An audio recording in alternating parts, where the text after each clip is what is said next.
కూలి పనులు చేసుకుంటూ కూతురు కోసం పోస్టాఫీసులో జమ చేసిన డబ్బు దోచుకుని తనకు అన్యాయం చేస్తున్నారని ఓ బాధితుడు వాపోయాడు.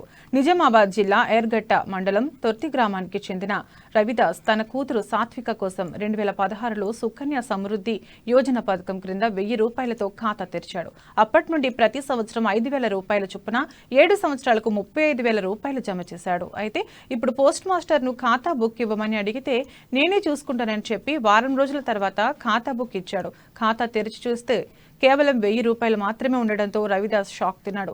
రెక్కాడితే గాని డొక్కాడని పరిస్థితిలో కూతురి కోసం కూలి పని చేసుకుంటూ డబ్బులు కట్టానని, ఇప్పుడు కేవలం 1000 రూపాయలు మాత్రమే ఖాతాలో ఉండటమేంటని ఆవేదన వ్యక్తం చేశారు.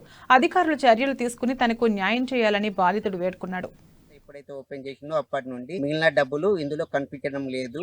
దీనికి బాధ్యత ఎవరిది, నా డబ్బులు ఏమై, నాకు అన్ని వివరాలతో దీన్ని నాకు సరైన న్యాయం చేయాలా, నాకు వర్తింపు ఏదైతే ఉంటుందో దాని గురించి ఆలోచించి అందరూ నాకు విచారణ చేసి నాకు న్యాయం జరపాలని కోరుతున్నాను.